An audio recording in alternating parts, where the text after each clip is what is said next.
Howdy, all you Bi-Conics wrestling nerds out there. It's just currently me on the screen, but I'm going to be surprising everyone by bringing in my host very, very shortly. But welcome to another live streamed edition of Grapple Gurus, your somewhat bi-monthly, bi-weekly, whatever you want to call it at this point. It is our pay-per-view and PLE review show here, where we pretty much cover anything and everything related to all the pay-per-views from all the major promotions. It's gonna be nuts tonight. But tonight we are here to review AEW's Revolution 2024. But before I bring on my host, my name is Mikey El Jefe himself, the face that runs the place, so to speak. And just here to do a little housekeeping before I bring in my host and we jump straight into the review. If you enjoy what we do here, you can see us. Obviously, we're live streaming, but you can catch the edited review as well as everything else we got going on at the Bi-Conics Wrestling YouTube channel. Follow us all over the social medias at BC WrestlePod. You can find it right there below in my little box down there where you would like to join us all over the social medias. And if you want to connect with us even further, you can check us out on the Next Level app, where all your wrestling favorites are congregating to build a nice community there. You can check out all the links in the social medias to go over to the Next Level app. And you may want to check out some of our videos because there is a special giveaway happening with a certain major wrestling event happening that we're lucky here at the Bi-Conics to be a part of, so it's going to be a fun time. Of course, if you can't commit to watching our beautiful faces, our voices for radio will carry you through the day because we have audio podcast versions of everything. Expect this one to go up in about a week. It's going to be a great time. And then, of course, last but certainly not least, if you want to check us out live and in person, we will be at the New Jersey WrestleCon happening Saturday, May 18th. And Sunday, May 19th, the Bi-Conics boys will have a table there. Come say hi, have a chat. Tell us why you like what we do. And tell us why you're not leaving any comments in our actual videos. Please tell me. It's going to be a great time. But with all the housekeeping out of the way, let's bring in our lovely gaggle of guys who are going to be doing this review with me. First and foremost, you can catch him on the AEW Rampage reviews with me. He is my other brother himself, the one and only Adolfo El Buntador II himself. Hi, bud. You're muted, by the way. I don't know. I'm not muted. I'm never muted. I'm just talking all the time. Billy Stark's intro. That's what that was. Hello. Saludos, programas. I am Adolfo, the nerdy Puerto Rican. And I'm here to talk about some AEW Revolution. So let's go. This is going to be a good one. And of course, it's not just me and Adolfo tonight. Joining us, you can find him all over the AEW Dynamite reviews, as well as, giving some insight on the SmackDown reviews as well. He is lovingly known as the professor around this parts, but John, welcome to the fray. Hi, everybody. How's it going? I'm excited to talk about this. This was a blast to watch, and I have many opinions. I wish we were talking about this before. I wish I had time to rewatch it because I had so many spots I wanted to reinvestigate and talk about, but we're going to do it live. It's going to be so good. And of course, last but certainly not least, joining us tonight, you can also catch this next person on the AEW Dynamite reviews, as well as the Ring of Honor reviews. The multiverse of AEW madness is here. I'm just going to bring it up because I think it's funny. But JVL, John Van Vicious, we're just looking at a beautiful background. It's Van Vicious. I didn't know it was Van Vicious. Yes. Well. Oh, no. We have here bunch of motley crew of folks that stayed up way past their bedtimes, and some of us not. I know. You don't sleep. You're up till 3 or 4 in the morning just because, aren't you? Isn't that your thing? No. Sleep is for the weak. That's fair. I guess if I actually believe that, there'd be a problem with that. But I'm happy to be here, happy to talk about Revolution, and to hope to God that Darby Allin somehow survived his trip to the hospital.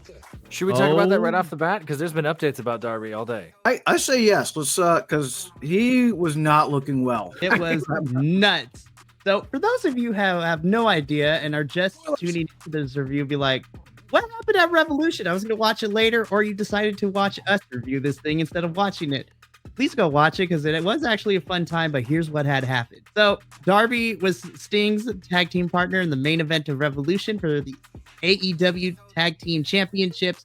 This was a tornado tag. We'll talk about it more in depth later, but Darby decided to, throw caution to the wind, jumped off a high ladder in the ring, landed through a blade of grass and cut himself wide open. Darby decided to be Darby. Right. And according to Brian Alvarez at where is this? At Wrestling Observer, Darby Allin only needed 12 stitches. That's it. They gave him 12 stitches and sent him on his way. He's already traveling to Everest as we speak right now. Ridiculous. That guy's back was meat. There was nothing left. He's going to go travel Mount Everest, and then he'll be back in 2 weeks for big business. Man, I hope he doesn't coffin drop off the top. Like, that would be really unfortunate for him to be like, this is the top. I'm not going to get any better. And then just, down. I'm waiting for the full promo where he takes a hit off an oxygen canister and then just leaps off, just falls all the way back down. But lands on a table. Hey, he's okay. Yeah. What you see is falling, and a Yeti rolls off the table, and then he goes right through it because obviously he can't hit anybody with his finishing moves. A Yeti like the cooler or Yeti like the creature? We'd have to find out. Yeah, that's a good tease. Not bad, Jimmy. I agree with that. But Darby's doing okay. He's going to go climb Mount Everest. He will be back to face the Switchblade Jay White at Big Business in 2 weeks. But that is for future us to review on the Dynamite panel. But tonight, we are here to review AEW Revolution. Oh, look at the graphics. Right? It's so pretty. I would like We're not used to the production value. I don't know what you're talking about. I'm always used to the production value. Therefore, because the production is meat half the time. Fair enough. Meat? Is that what I heard? No, we're going to be talking about that later, though. Meat. But we are here to talk about AEW Revolution that took place Sunday, March 3rd, 2024. This has been advertised the whole entire way into this pay-per-view as Sting's final match as he retires in the ring. We will discuss that when we get to the main event. But thankfully, Tony Khan got smart and decided to only put 2 matches on 0 Hour. So we're going to cover those first before we get into the main card because we did watch those. So let's just jump straight into it. Our first 0 Hour match was a 12-man tag, which saw the Bang Bang Scissor Gang. That is still a thing, yes.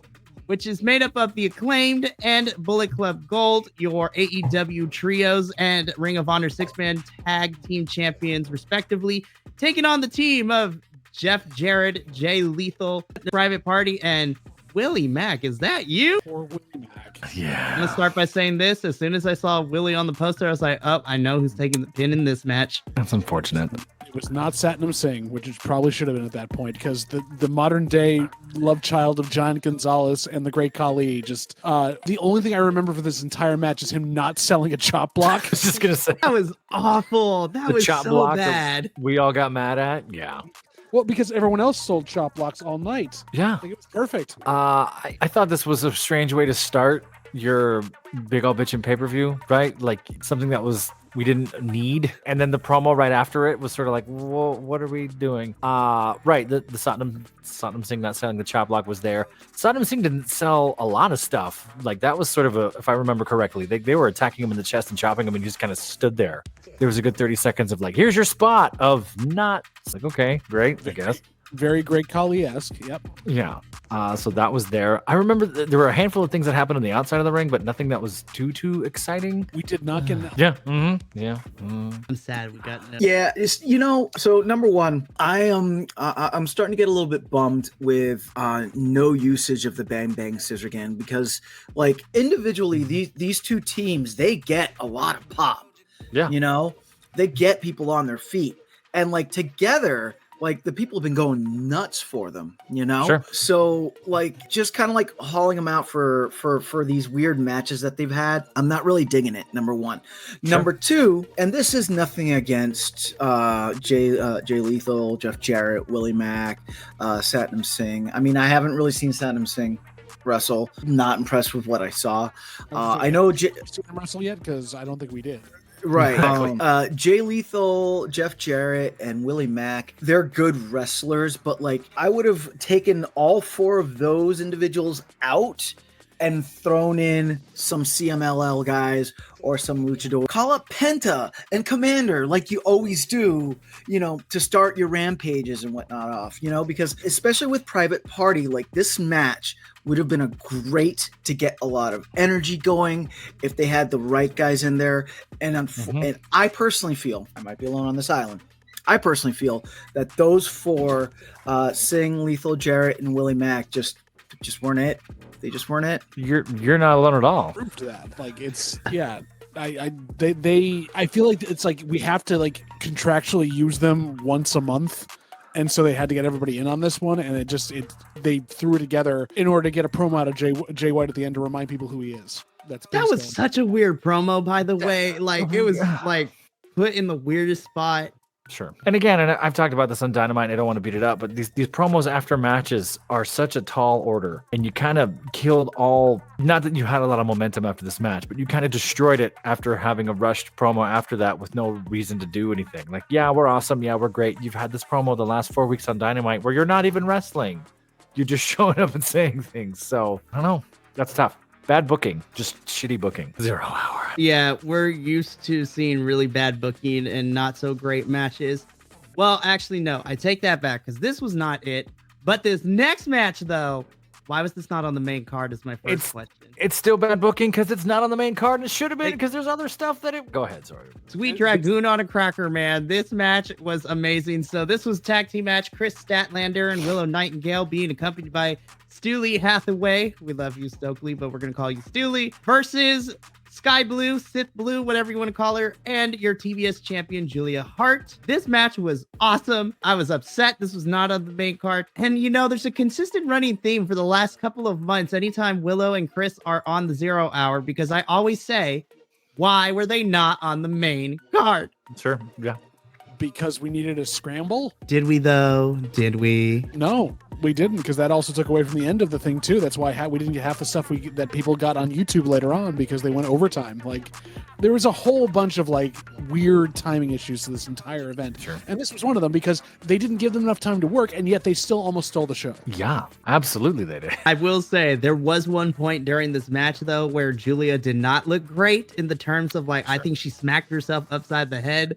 And there was a bit where she had to roll out for a little bit, and then ref went to go check on her. I'm like, yeah. Oh, Julia, you were out on injury. Please don't let anything else happen. If it was a lariat or a powerbomb or something, but we saw the whiplash of her head. I remember seeing that and going, oh, no. And then she was not the same for about 2 or 3 minutes there. So they did a good job covering for her for sure.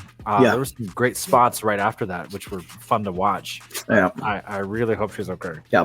And this match was a great, I'm not going to say a final match, but a good bookend to the story that they have been telling with Chris Statlander, Willow Nightingale, Stoolie, and Julian and Sky Blue, which, unlike other pay-per-views, I feel that for Revolution, a majority of the matches did have good build-up, did have good storylines going into them, and this is one of those that the storyline was a great payoff. And I'm all in to see like best 2 out of these 4. I'm all in for this rivalry to keep going. You know, sure. I don't know if they rushed Julia back too fast from injury. I'm worried about that. Yeah, things they wanted to get her ready for this. There was a couple spots there where they had some just adrenaline where it was getting a little too fast, but overall, still a better worked match than a couple of the things that were on the card to begin with. And they need more time. Like we need our own version of Evolution pay-per-view here in AEW. We need a full women's pay-per-view because they steal the show every night. Then we get to the main card. I'm still bitter that this was not on the main card, but we start off the night proper with our opening match.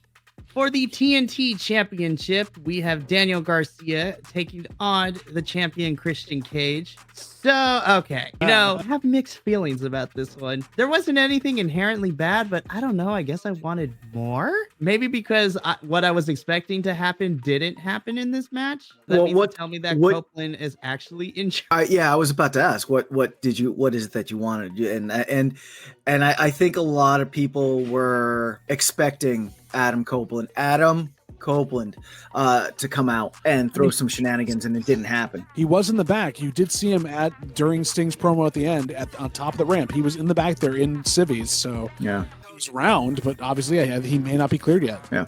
Yep.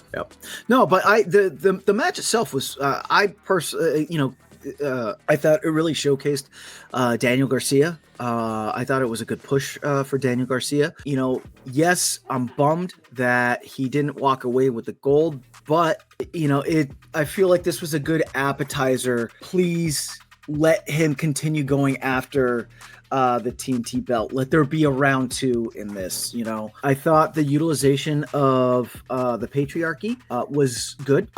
Daddy Magic and Switchosaurus duking it out the ramp. That was fun.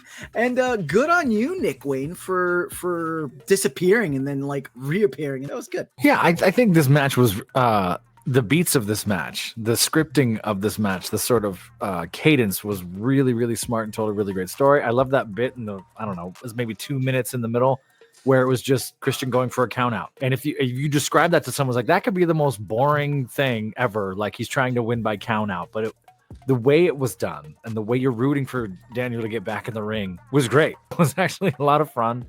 I love Daddy Magic not being scared of Lucha Switch, like not being terrified of this and going right at it. We talked about it on the stream, like dudes from Montreal, he's not scared of everything. Like, oh yeah, well, fair enough. I can see that right there. I think that's great. Daniel Garcia is amazing. I'd like to see more Daniel Garcia. I kind of agree with you, Adolfo. I'd love to see this, if it's a TNT belt rematch thing, or if there's some sort of angle where we're using Daniel Garcia more and going after this. It seems sort of disjointed from the direction Christian Cage has been going, but I think it's kind of great, and I think Daniel Garcia is due for it. So this was fun. I really enjoyed this. I have to disagree with the count out thing a little bit. I think they went a beat too long with it, where they just kept doing it a little too much. But it was a good tactic in that respect. I do respect that. Daniel Garcia also got a lot to shine here, but I feel like he should have gotten a few more near falls, really show that he was actually getting over on Christian, including the spot where he pulled the turtleneck up over his head and started to beat him up for it, which was wonderful. But in general, we knew with the amount of people at ringside, unless he had more backup, there was no way he was winning this. And I don't know if he came out looking stronger. I'm actually a little worried about this because he's now lost in the big stage multiple times in the last month. Where do we kind of build him to now? Do we throw him into the international title picture up against Roddy Strong or anyone else over there? Do we have him chase, the world title again? Like where does he fit in? Basically, I don't know. Now, this is just pure speculation, but I wonder if Copeland getting injured kind of threw a wrench into the direction that we're headed with the storyline. And so I wouldn't be surprised if we keep Daniel Garcia in this for a little bit. But yeah, I agree with you, JVL. Daniel Garcia is winning matches, but when it comes to the, big time spaces, he's on the losing end all the time. Yeah, it's also 25. Dude's young, and I hope they're planning long term with Daniel Garcia, because I've warmed up to him a lot over the last year. I agree. I don't want to nitpick this match too much because we got a lot to talk about, but some of these spots were just fun in the middle. The parts where Daniel Garcia was strong and Christian wasn't being full veteran Christian angry patriarchy. I don't know. I'd have to rewatch it. We're allowed to have different opinions. Yes, but I want to be like you, but I think differently. Then be you. Okay. Well, I mean, if we want to have differing opinions. Okay, after the TNT, it shows the importance of these matches, but this is for the Continental Crown Championship match. Eddie Kingston taking on Bryan Danielson. And the stipulation is that if Eddie Kingston should win this match, Danielson has to shake Eddie's hand at the end of this. So not only is the championship on the line, but Eddie wants Danielson's respect. Lord have mercy, these two hit each other a lot. At the first, I was like, okay, they're wrestling. And then toward the end, so I was like, are they legit mad at each other? Because some of these are looking more stiffer than they're supposed to. I enjoyed this match. That series of elbows that Eddie had in the middle, where it was just, I changed my mind. I'm just going to elbow you in the face. I was like, oh my gosh. Those kicks Bryanson was throwing was just, oh my God. On the screen. They what? I know. Yeah, I've got to get better at that. We're echoing in that arena, like you could hear that. I'm not saying Eddie was A+ Eddie Kingston. This wasn't the sharpest we've seen Eddie in the last few months or so. I that could be a whole host of reasons. He did just do that whole thing to get the belt, the whole Continental Classic, to so that he might be gassed or still hurt. We don't know. I thought this was a solid match. I enjoyed who it was for. I love the backstory of the thing too. I think the crowd was kind of strange. Like the first half of it, they were really into it, and then I think like Mikey, they kind of had a little bit of a wait, what are we watching moment, because we went full strong style. We went full like, this is no spectacle. We're gonna hit each other super hard. So fun match. I enjoyed watching it. Something was missing for me. I'm not exactly sure what. I normally tend to like these matches, and I myself wanted a little more out of this as well, but still solid. Yeah, I mean, it was a solid match. It was fun how to word this. Very solid match. the Brian and Eddie know what they were doing. They worked really well together. It was a well-watched match. For me, however, the thing that was missing, and I just, I'm not shy about this, is Flippy Dippy Doo. Like watching these two slug it out, it was, I had to like switch my hat, and be like, okay, I'm going to be, technical Adolfo that watches the technical wrestling. Oh yes, that was a good reversal. Oh, that chop, and he blocked that log. Oh, okay, yeah. And then like after this match, put my other hat and just be like, whoa, he just did a stupid thing and almost broke his head. I'm not, and again, please don't think that I'm saying this was not a bad match. This was a good match. It was a good match to watch, but that for me is what's missing. And generally when it comes to like Eddie Kingston matches and Bryan Danielson matches, that is the thing that these two tend not to do. Although I will say Eddie flying through the ropes and almost getting his foot caught, that was a good spot. Funny, a person that doesn't usually do flying moves tries to do one and nearly eats it the entire time. And then immediately decides not to do that again. I do find it funny that we also were talking about on the live stream that we couldn't get over the fact that the way Eddie's ring gear was set up, it looked like his legs were 2 bottles of Corona and just couldn't unsee it after that. What do we say? It was Corona versus kombucha? Is that what it was by the end? We're like, oh, that's what this is. Oh, okay. In that same vein, this is what was good for you. Like, this is a change of pace. This is a very hard-hitting match, and it had storyline to go for. I think they took some beats a little longer than they needed to, including like the ending sequence where they were completely beating the living crap out of each other. Setting up the fact that Eddie hit his own hand on something so he couldn't do his own move is a great setup there. They had a couple of great things. Early in the match was a lot of like, it looked like two brothers fighting, like just like slapping things away, and there was a lot of like messiness to it that was on purpose. And I know a lot of wrestling fans that are used to their wrestling being curated and really done in that certain way probably wouldn't appreciate as much. But it wasn't terrible. I just feel like second on the card, when you've just come off, a pretty emotional-ish match with a lot of schmaz, you're not wanting to like gear shift down to like a technical masterpiece. Like you need to build toward that. And I think we discussed this as well. This card, for as good as it was, and AEW usually has solid cards on their pay-per-views, seem to not build. There was a couple of like stop starts and like, we got to throw this match in here and this has got to be here. We don't know how the energy is going to flow. And the crowd was the same way. Like they would die in certain parts because they just didn't know where to build to. There was no helping hand to get them excited. And this was definitely one of the places. Yeah. And we'll discuss this when we get to the end, because I feel that if you rearrange some of this card, the ebb and flow was on a good note with what we got for our main event. But I'm a big fan of the technical wrestling. I totally understand where Adolfo is coming from, especially if that's not the style that's not necessarily your favorite, or, you're not used to, so you kind of switch your brain a little bit. I liked it for what it was. My only thing that I had an issue with this whole entire match was the feud leading into this, because both of them were out doing other things. And I forgot that this was a match happening on the pay-per-view until like a week before the pay-per-view. I was like, oh yeah, this is the thing that's happening. And I think the other thing that hurt too is that I had to go to social media to see like the closing chapter of this whole entire thing, because there's a video on AEW social media where Danielson and Kingston have a chat right after the match. They're all taped. Yeah, exactly. In the trainer's room. I was like, where was this on television? Had we gotten something like this, not necessarily the same format, but like had tape promos or things like that, I would have been more invested in this match. I still thought it was a lot of fun.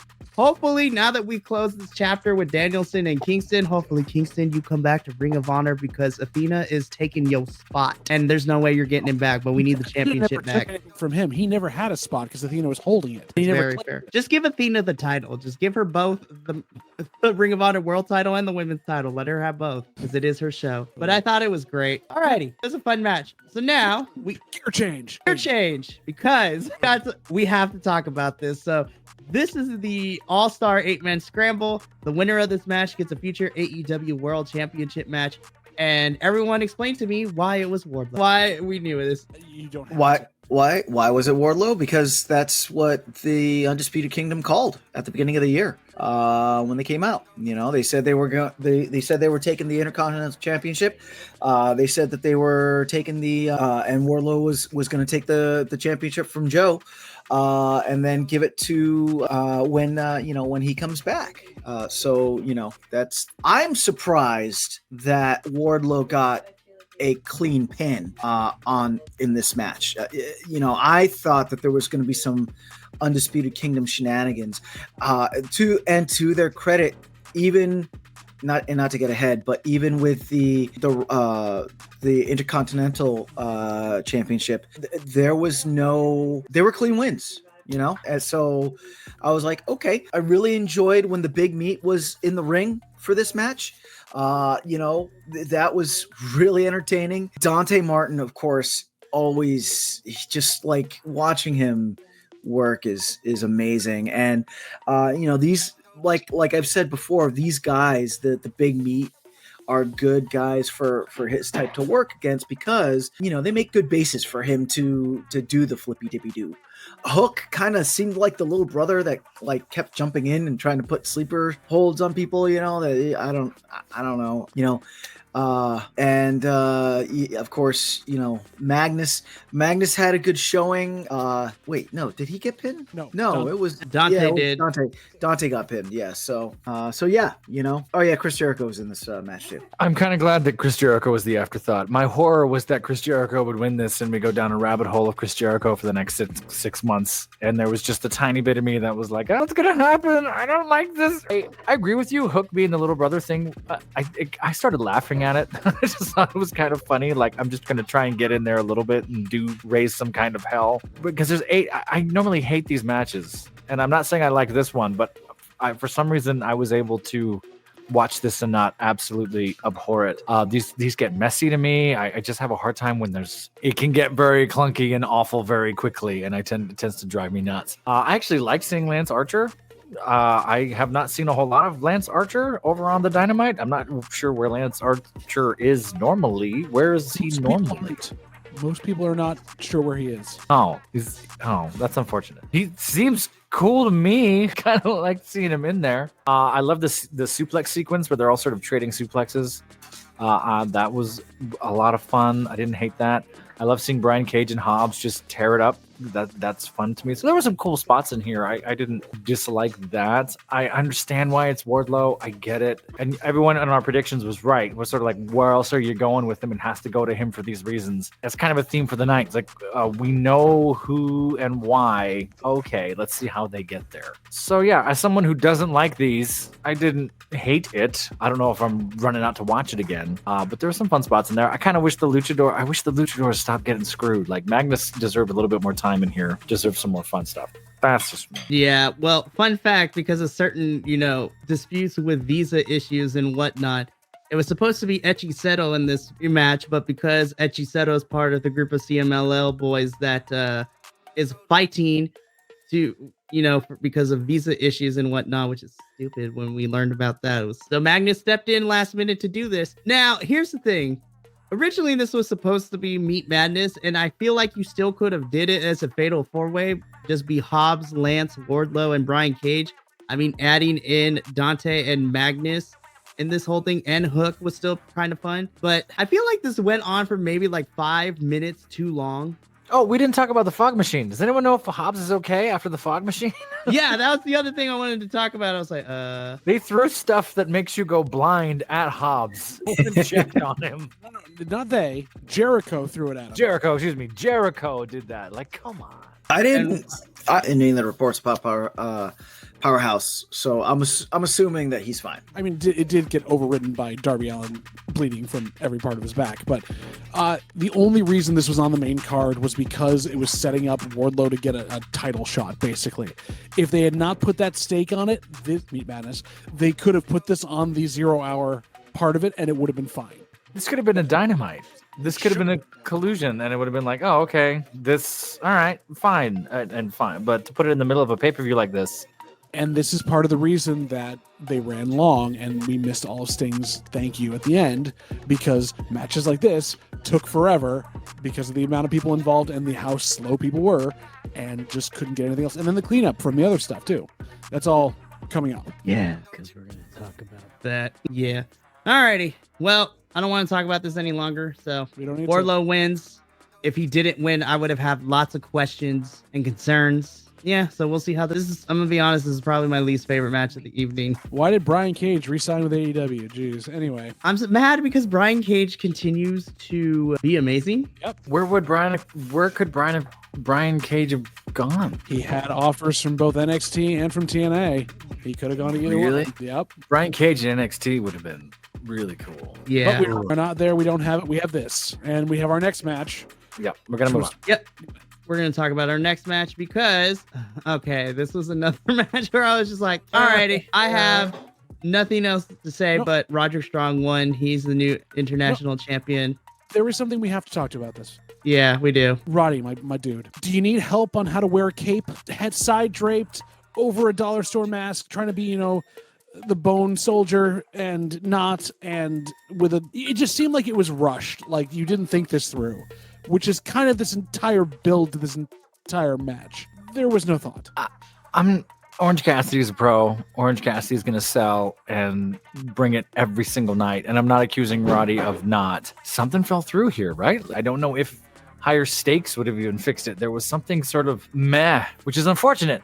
It was still fun. I still enjoyed watching it, but there was just something like, why am I? It was a dollar store mask. I'm not sure why that was a cape from Party City. Like, it wasn't even like legit Halloween store. It was Party City cape. It wasn't referencing anything in their feud. It wasn't bringing up anything to do Yeah. with it. No reason to wear it. Yep. Technically beautiful, no substance. So I'm going to say this, and I might draw some ire from people's, but I feel had Roddy stayed with that neck strong gimmick that he had been doing, like then that characterization would have been there, and that like was the missing piece. Yeah, because like this is like bad French vanilla Roderick Strong, like That's what I've been saying over on Dynamite for a long time. Yeah, Once we like- took the neck thing Yeah. joke away, it just kind of he got stuck. He had nowhere to go. There was no action or anything to fight for anymore. that was what was I felt that's what was making him stick out in the Undisputed Kingdom was that whole shtick of yelling and wearing the neck brace. I'm hurt. No, I'm not hurt. Oh, I am hurt. Like that. And it was fun. Yeah, because no. you already have your straight man in Wardlow. Taven and Bennett. I mean, they're funny when they have someone to work with. That's funny, but for the most part, they're serious characters. Like, I think once that neck brace got placed into the drawer, that was it. Bring it back, Roddy. Bring it back. Bring back. I agree. Bring back the I neck. Neck absolutely- strong. You had me absolutely. believe it in neck strong. I think that would be hilarious if the rest of his career was this dude in a neck brace from an injury that happened 5 years earlier. There's something to that. I'm watching it now because there was a few spots I wanted to check. Roddy totally no-sold the orange punch. Did any of you catch that? Remember that?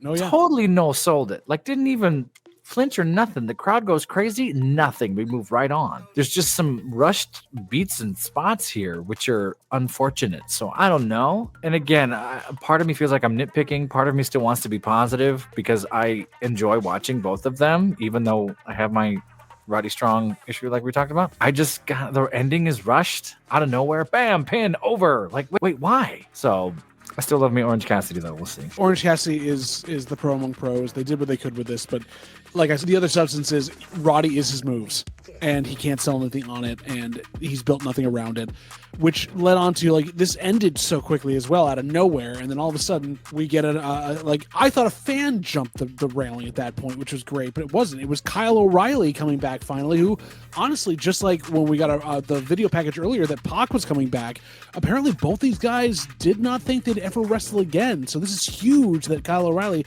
is in a ring and is not joining this faction because he's not going to get dragged into this void of hell.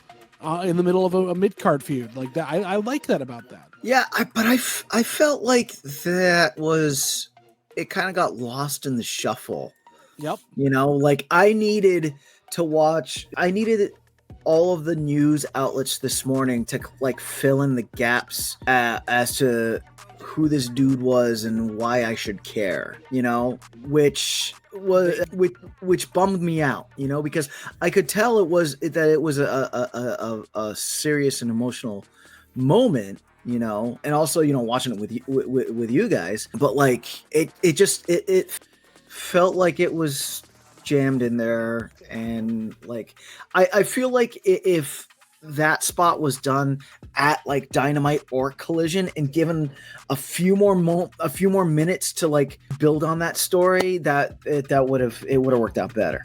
What about having him come out with his music at the top of the ramp? Like anything to promote who this person is, because he jumped in and he looks different, and unless you know a lot about him, you don't know why this guy's jumping the rail. So that made no sense either. I wonder if that was also down to timing, where they were already running long, they knew they were, so he was in his seat and couldn't come out to the back and do anything else. It's kind of crazy. Yeah.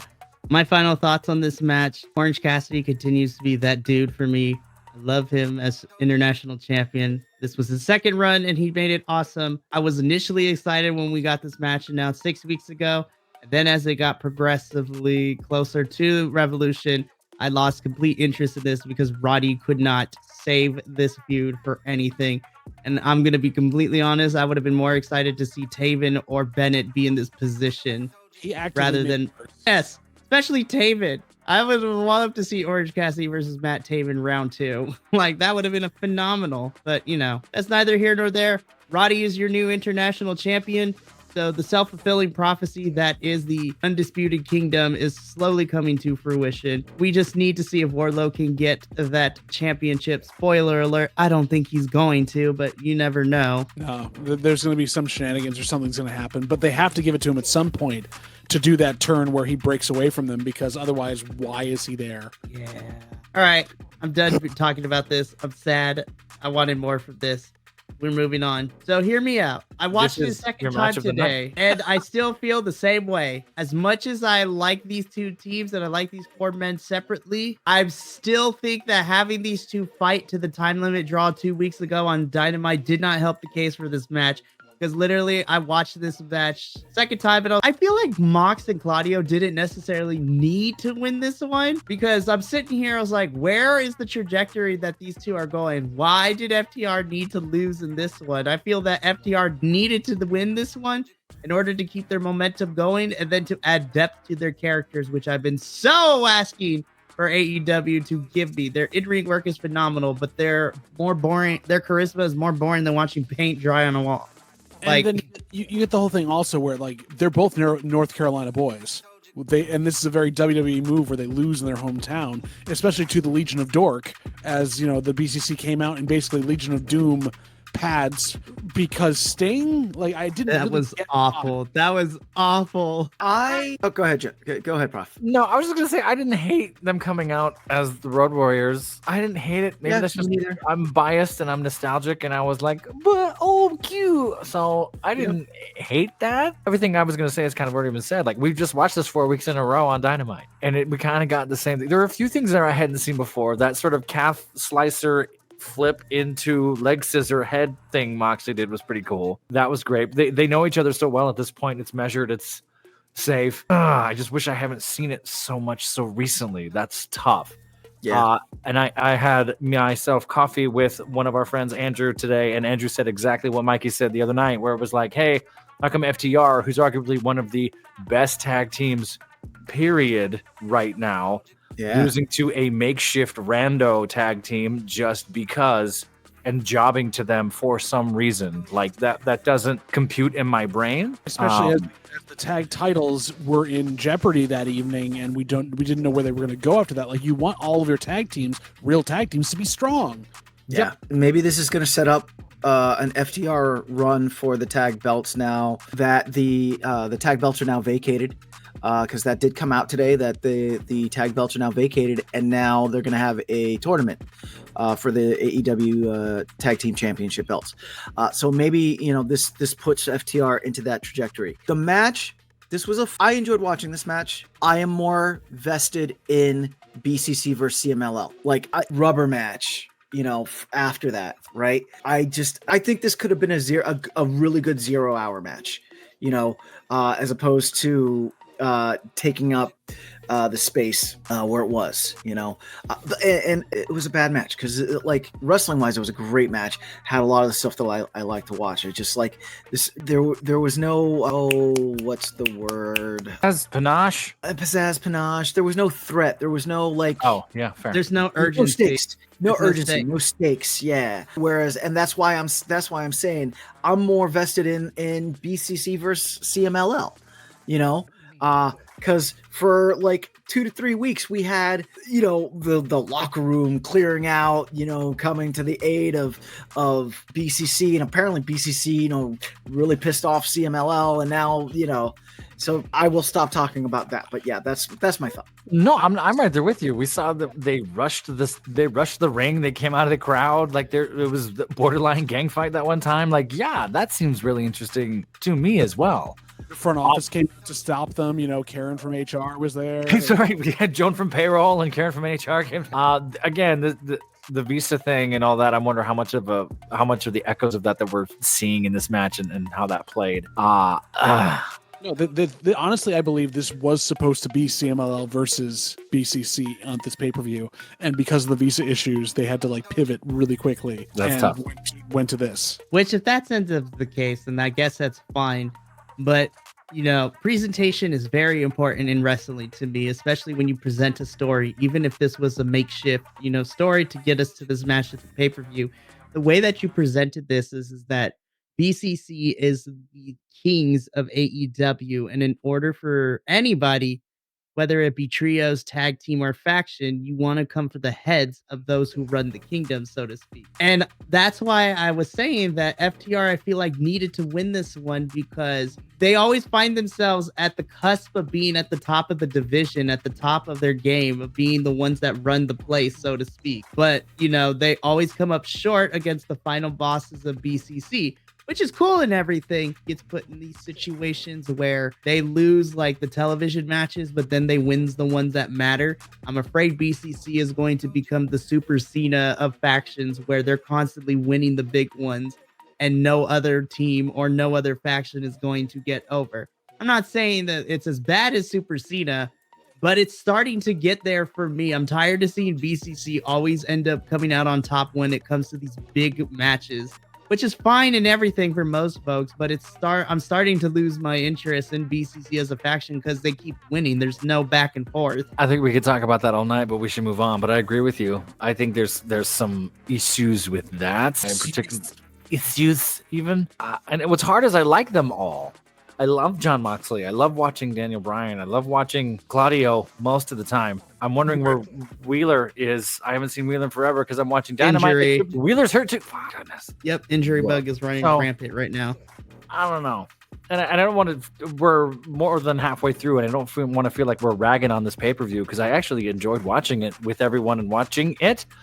There's just certain things that we had the middle of this, the middle of the pay-per-view and where we put certain matches kind of dragged on a little bit. Yeah, that 2 hours in the middle lasted 6 hours. Like, what's happening? And the crowd felt it because by the time we got to the end where the crowd should be excited, which we're about to talk about, they were dead quiet. Even with the blood, it just didn't pop them either. That was the big thing. They tried everything they could to get it going. It didn't work. Yeah.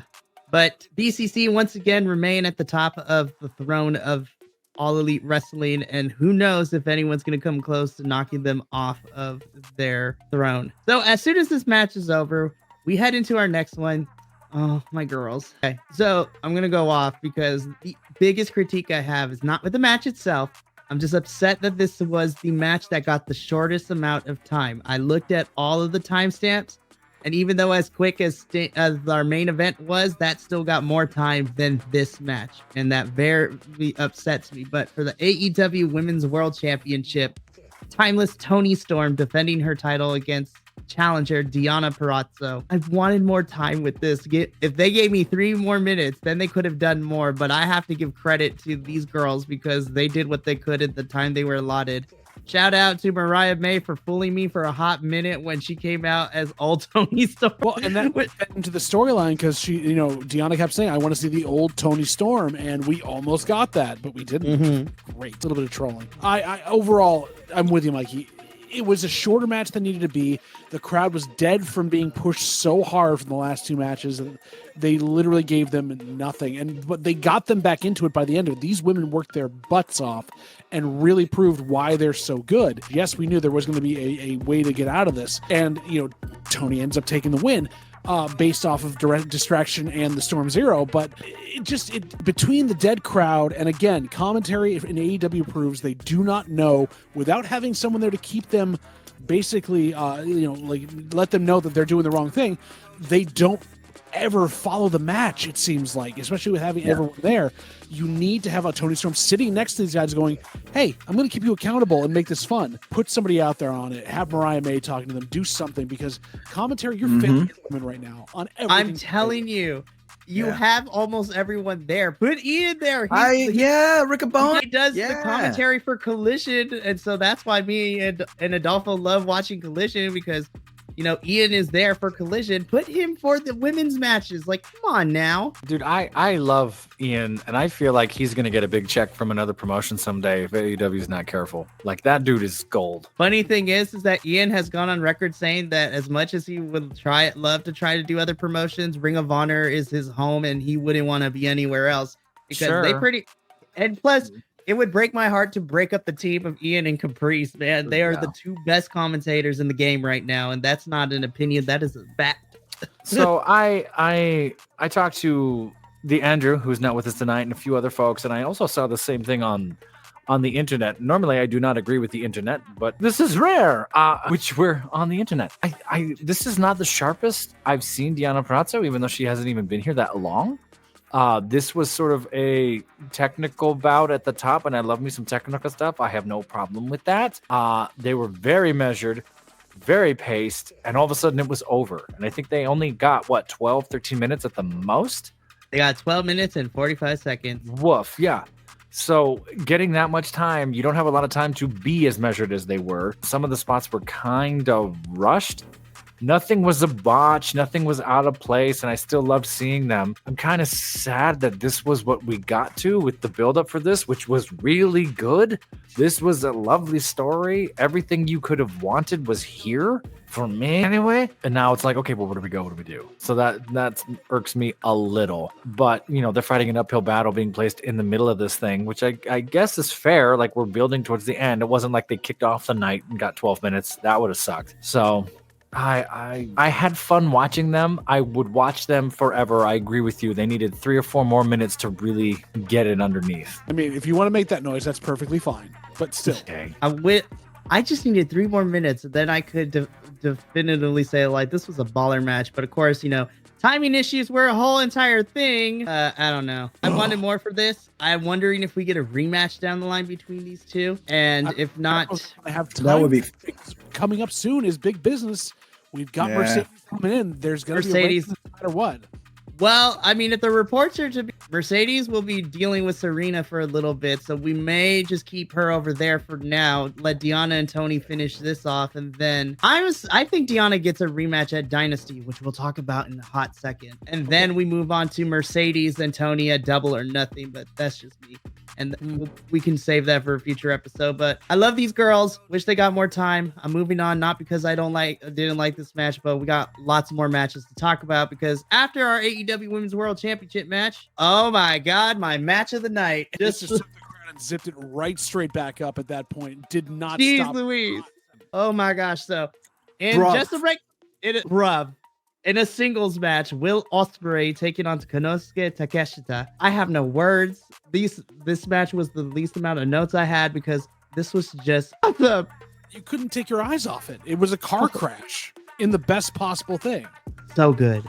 between the Cody cutters that were being hit, the ridiculous knees coming at it from Takeshita, the fact that we ended on a Tiger Driver 97, like a move that really should never be done because it just kills your career. Takeshita was out on his feet for some of this, whether he was selling or not. There was a lot of bombs being thrown. Will Ospreay throws that forearm like a pitcher throws a fastball, just full bam, and it lands flush every single time. Konosuke must have took like 10 of those. It was brutal. I'm gonna go on a limb, and this was not wrestling that we watched. This was Poetry, even. Yes, was emotion. violent poetry, just like flowing. My match of the night could not.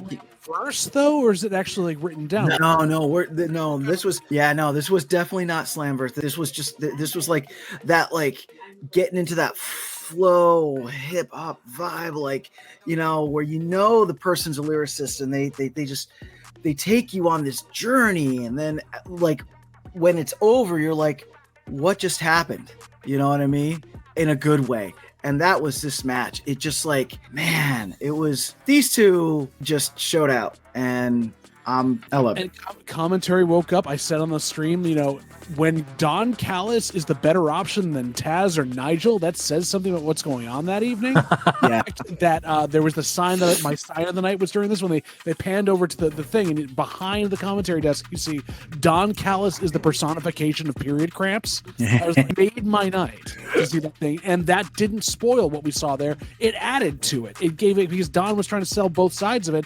As we know, things are breaking up and his two guys are basically tearing each other apart. It was wonderful to see. This match was so phenomenal. I loved what we got in our main event, but for me personally, just from a pure wrestling standpoint, this was my match of the night. And, I've seen some people say online, you like, this was overhyped. This was like not as great as everyone thought it was. I was like, you're just being a hater. You can't have Will Ospreay. Like, we've seen what he can do. We've seen him go against Orange Cassidy, the massacre that was him and Kenny at Forbidden Door last year. For those of us that watched the indie promotion TNA, him and Josh Alexander went to war twice. Speedball Mike Bailey and Will Ospreay had my match of last year. Like, that match was baller. Will Ospreay adapts very well to his opponent and knows how to bring it in and to show up and show out too. This was phenomenal. My match of the night. And we get the eventual down the line breakup of this family, because who should be coming back into the ring after this match was over but Will Ospreay's United Empire stablemate crowns up for Kyle Fletcher, your Ring of Honor World Television Champion. They have a hug out. It is great. I cannot wait for when Mark Davis comes back for Don Callis family versus United Empire. Like, that's going to be so good. It was so good. I felt bad for the match that came after this, though, because we had such a good classic. But I gotta say, even though this had a hard time following up what we just witnessed, these three men made the match very fun and very enjoyable.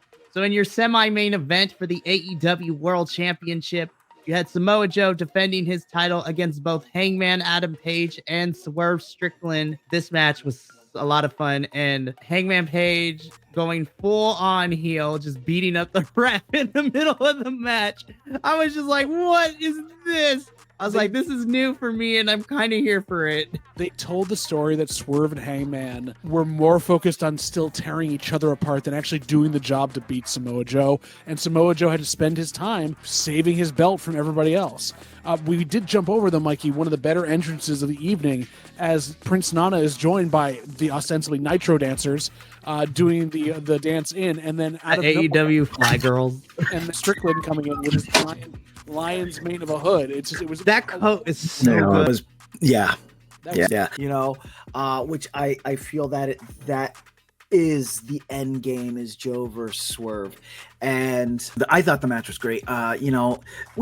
We have seen Hangman Adam Page and Swerve Strickland go at each other, and each time they go, it's a banger of a match, to have Samoa Joe in there. Like, yeah, it was, I thought it was entertaining, especially when Joe did his walk away, thing. Like, that was fantastic. It was good. It was high energy. It continued the story. And I'm excited to see where this goes. I was playing Nerf with my son at the time, and this was in the background, so this did not get the diligence that so was lonely. I had to shoot Nerf darts at him. However, the few things I caught looking over my shoulder and the pops that were there, I'm very intrigued by this. I did catch the Adam Page destroying a ref. Like, wait, why? What did I miss? That's a hell of a thing to come in on and be like, how did we get here? So I'm gonna rewatch that and take a look at how that all unfolded. Go back and watch the Chiron 2 at the beginning where it says Hangman Adam Page has definitely lost it at the top of the Really nice. We love the intangibles of these entrances. It's so good. But Joe making Hangman tap, so Hangman's gonna be taking some time off. Let me ask I'm very interested. I gotta ask this to you, Mikey. There is a theory going around because they're also swerving this a little bit to be is a part of the psychology. Did Hangman tap because he was done, or did he do it to screw Swerve over because he knew he wasn't going to win? Yes. He gave up quick. I want to say yes to both, but more leaning towards he wanted to stick the proverbial middle finger to Swerve. Right. Because that's the whole entire thing that now that Hangman has turned heel. Wow. He's just wants to ruin Swerve's life, just like Swerve tried to ruin his leading into Full Gear. Completely. So good. I'm very interested to see what happens with Swerve's path to this championship, because technically he didn't lose, but with Wardlow winning the 8-man scramble, and I'm going to put my Booker hat on for a hot second. God, the Booker hat's coming. Here we go. There we go. So here's what I would do. And AEW, if you're watching our product, just, be happy. Isn't that the writing hat? I thought your Booker hat was a different hat. Oh, hang on. Let me turn it inside out. Because I could turn it to make it 2 different colors. That's the Booker hat. You had the wrong costume. That's what it was. There we go. The gold is going to be my Booker hat. So here's how I would book this. With Wardlow winning the 8-man scramble, I would have him and Joe fight at Dynasty in April, which will allow Swerve to do something else or to kind of be watching for this. And then when Joe beats Wardlow at Dynasty, Swerve should take the title at Double or Nothing. I just really quick notation. How about the shine of babyface from Swerve when Nana tried to hand him the crown and Swerve just threw it back? Was like, nah, this is the second time that His name is Nana. Yeah, that's his name. Nana. Not Nana. And this is the second time that we've seen Swerve tell Nana not to interfere. So it's I thought that was really interesting. So I'm like I said, I'm excited to see how this pans out. And this is perfect because now with Hangman taking some time off, you can let Swerve kind of be the anti-hero face in a way too, because he's still despicable, but the crowd is so behind him. What was like that for Tony Storm too? Remember, all these supposed heels are getting cheered as anti-heroes, which is ridiculous. And so I know.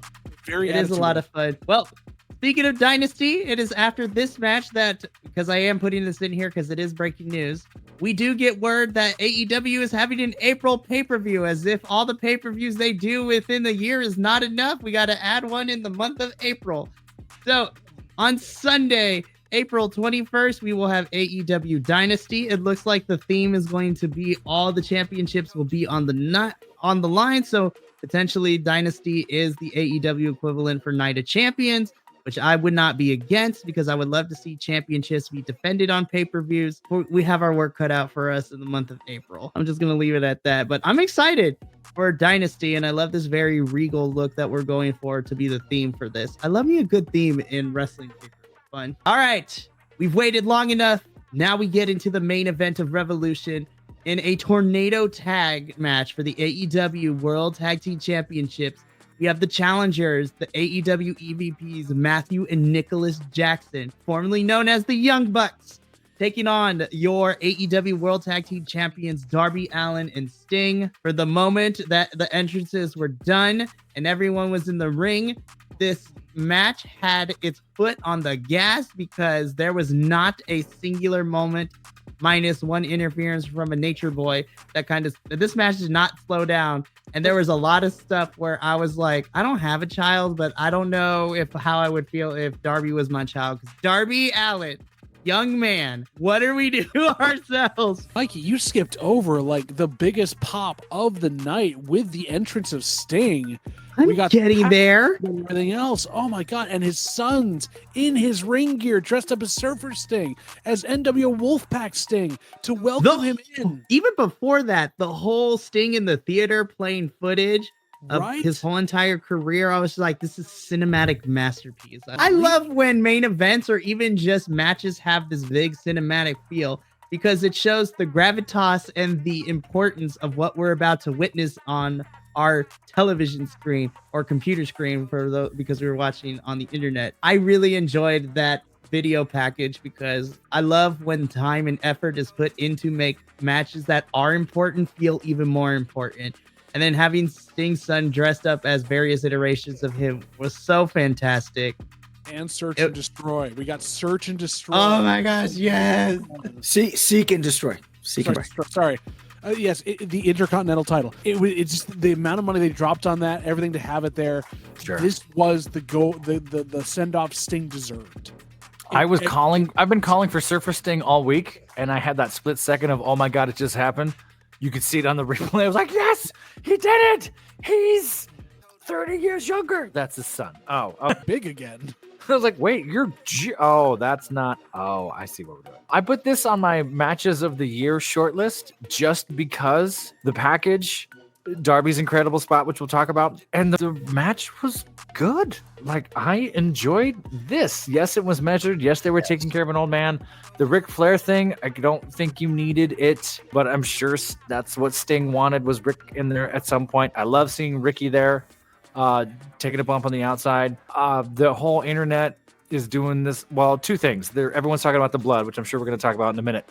But I kind of agree with a few other folks talking about Sting going undefeated in AEW and not eating the pin to put somebody else over. There's a lot of folks who are just tradition based, who are, gripping that. Like, that's the way it's supposed to be. Why did Sting do that? I thought Sting loved this industry, and I kind of loved this. Sting got screwed by every other promotion Sting retired from.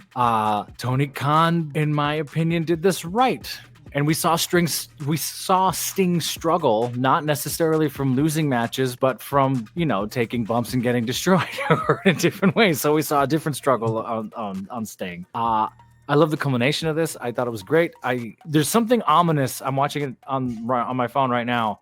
When they go to the outside for the first table bumps, they pass by the EMTs and the whole, there's an extra 10 guys there, all in polos and everything else. Yeah. And there's just kind of this nod to Darby, like, okay, we know it's coming. Like, they're all there. And now clocking that as I see this, I'm like, oh, they knew this was going to get rough. They fully expected him to bleed out. And I was like, the Bucks didn't need the rub of Sting giving them that pin, so I think that was the other reason not to do it. Was like they're not at all. Yeah, this is a prime example. And again, this is my own personal opinion, but this is a prime example of losing and still getting over.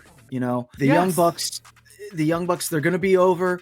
They're going to be in the tournament for the tag team belts now that Sting and Darby vacated those belts. And I am again going to go on my island and say no. If you're mad for Sting winning this match, I disagree with you.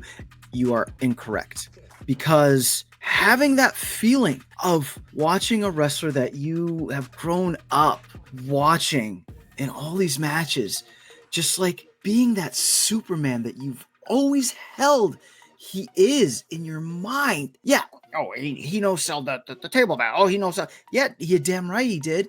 I love no-sell Sting. That was awesome. That was fantastic. Might not have had nice words about the match. I feel like there's a sense of, and if this was any other old retiring superstar, absolutely. But every generation, there's what? If I'm being generous in wrestling terms and generations of stars, there's maybe 1, 2, maybe 3 that are like, okay, you are above and beyond transition for what you've done for this sport, this medium, this entertainment in general.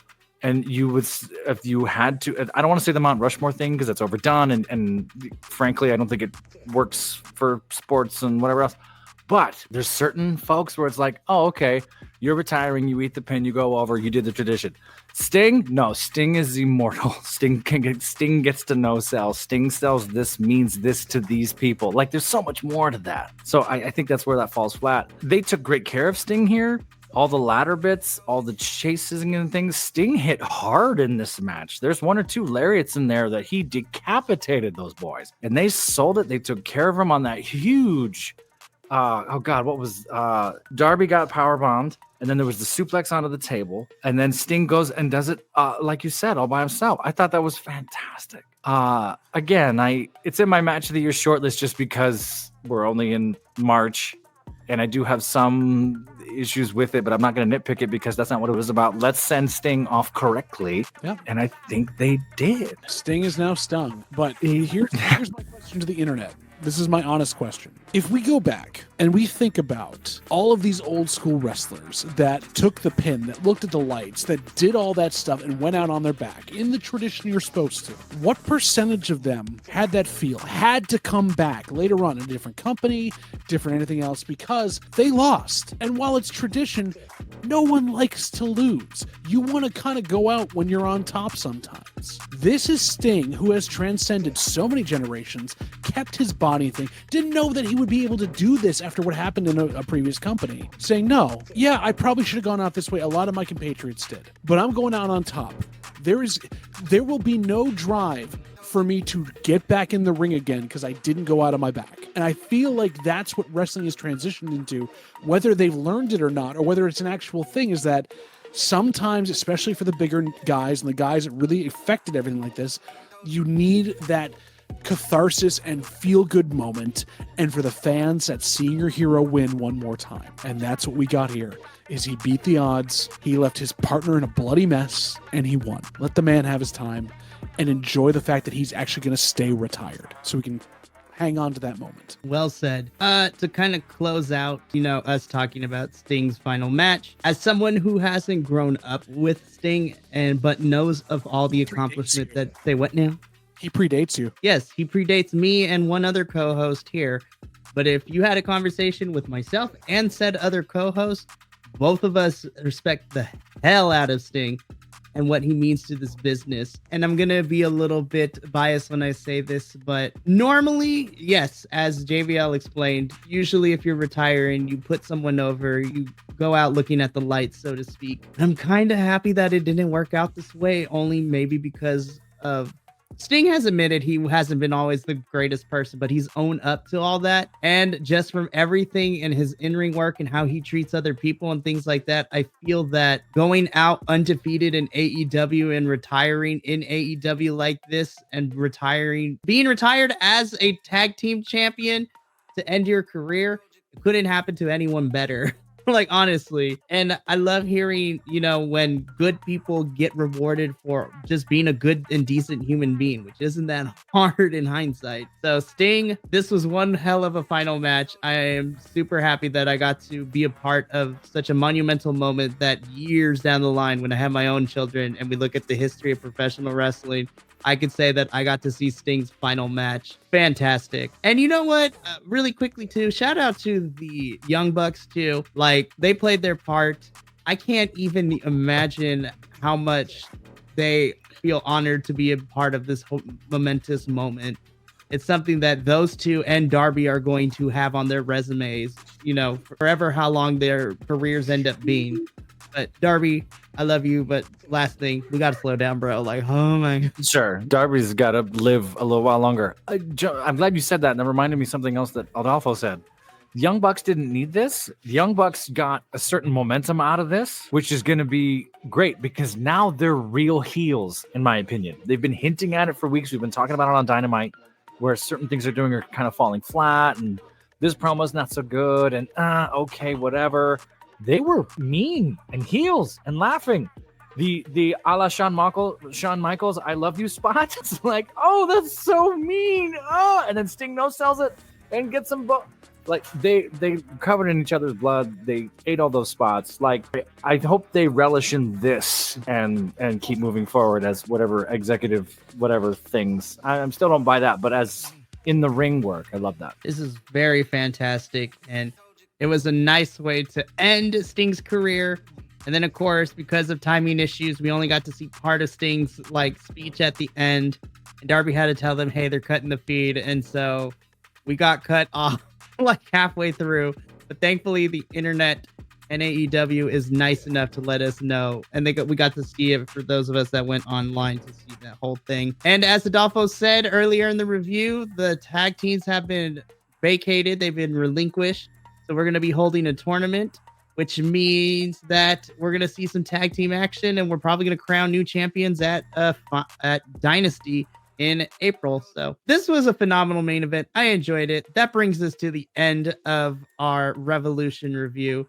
So boys, final thoughts, and then we got to get into final grades. So on a scale of 1 to 10, how would you rate Revolution as AEW's first pay-per-view of 2024? Yeah, Adolfo, what do you think? I'm saying 8 out of 10 glass panes. I would go through 8 out of 10 glass panes to watch this pay-per-view. It was enjoyable. There were a few tweaks that I would have made, but it didn't impact the enjoyment of all the matches. Even for all the gripes that I had with some of the matches, they were still if you sit down and watch them, they were great matches. So, Professor, what say you? Oh, you beat me to it. I was going to throw it to you, Mikey. I know your game. I agree. I feel like I was nitpicky for a lot of things that I was expecting and wanting. And I think time management wise, this just got more and more bloated, which is unfortunate. No, I'm right in that 7.5, 8, solid 8 panes of glass. Like the old school Mortal Kombat thing where you have to break through the wood or the ice or the thing and then it's panes of glass. Yeah, see, talking to the demographic again. You're falling right to the next level. I see it. The last, I don't know, let's say hour of this was its own pay-per-view. Damn, that was on fire.